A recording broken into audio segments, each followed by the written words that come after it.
Man, Daboll hung on a while. He really hung on a while. But I think it ended for him in Denver. Do you think Daniel Jones, like, was it with anything with Daniel? I think the Daniel Jones thing hurts for sure, but like also the fact that Jaxson Dart has looked good. That was like a feather in his cap, right? Like, this is my Hail Mary, this is my lifeline as the offensive head football coach for the New York Giants, is like, if I can get this kid to play well, like, I'm keeping my job. That's probably what he thought.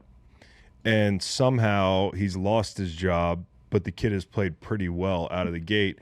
And I think it has a lot to do with blowing these leads, which is not, I mean, obviously defensive coordinator and the decisions he makes at defensive coordinator and keeping Bowen around. I don't know what happened behind closed doors there, but maybe he's like, I'll give him another year or whatever.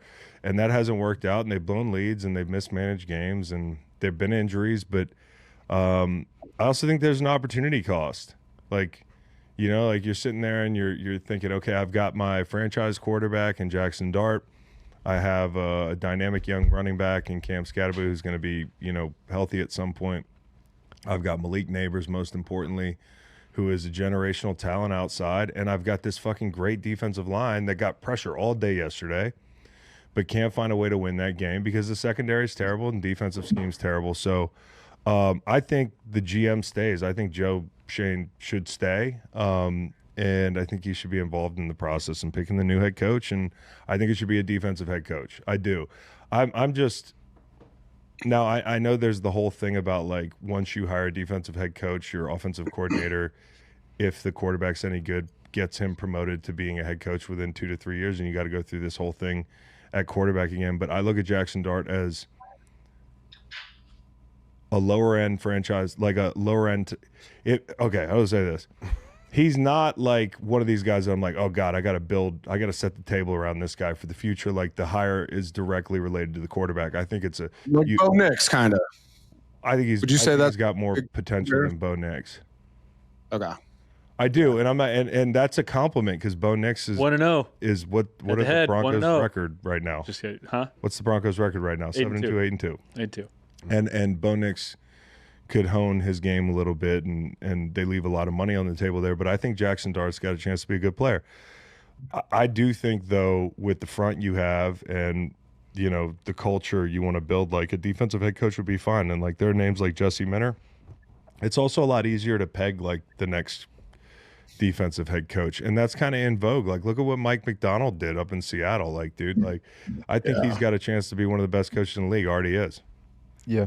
I also think part of the reason the defensive coach could make sense is looking at the way this team's performed, and this obviously contributed to Daboll losing his job, is like the things you thought they were going to be good at this year, it hasn't panned out that way. Like, the defense has been brutal. I mean, they're 29th in EPA per play allowed, but I think that defensive roster is a lot better than they've performed. So defensive head coach, at least improving the defensive play calling. Yeah. There's more delta there for the overall performance of the team. If you improve that defense in year one, it's going to help the quarterback too. That's right, man. And there's no easy way to do it when you do hire a defense because, again, you might have to cycle through some offensive minds. But hey, let my ex-teammate Kafka cook for a few weeks. Bro. Kafka, yeah. Let him cook, yo. I want to let Kafka cook, man. That's I throw a different head coach candidate in the ring too for the Giants. Sure. You got Kafka, interrupt you there, but Spags.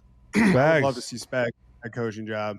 That's a really good point. Well, I mean, it's getting late for him to make the jump to head coach. Like, he's kind of sat there, and I'm sure he's had a lot of interest. I know he's taken some interviews, but, like, he's kind of been like, I like my office here. I like coaching, defense with Chris Jones and McDuffie and these guys, and, coaching for a defense with Andy Reid and Patrick Mahomes. But, maybe if this is his last best chance, like, he takes it. I don't know. What about old petty Bill Belichick? See, this is the one I kind of like. Oh, I kind of like this one. Are beefing right now. Imagine him go be the coach for them. Well, that's the pettiness is the key word because.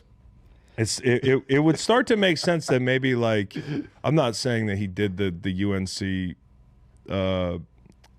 the number 2 that they've done down there on purpose, but like if after the hiring cycle when he interviewed with Atlanta and that sort of thing, and they picked Raheem Morris over him and that sort of thing, like maybe he was like, I'll bide my time and get back in one more time. This would be his.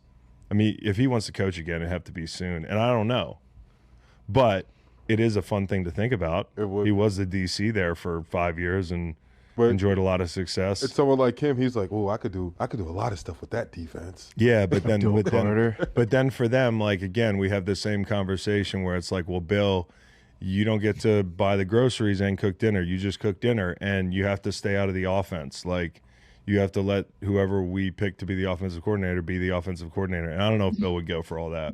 Maybe he will. But at this age, at this stage, you would have to. He might not even be on their radar. But this is the right call. At some point, you have to let Daboll go. He had a chance to stick the landing on this thing. How do you draft the right guy and still lose your job? Look at the way their games have ended up over the past month of the season. And you mentioned it against the Cowboys, Broncos, and Bears. The Giants had a 92.3, a 99.3, and a 96.9 chance of winning late in the fourth quarter. Lost all three of those games. Gotta close those out. No bueno. Odds of all three happening is 1 in 60,000. 1 in 60,000. Yeah. I just thought about this. But like, wow. Would you be 1 in 60,000? Would you be mad at letting your buddy come back, give him a job if he jumped ship again? What if Saleh jumped in for the Giants job? I don't know, man. I Defensive coach.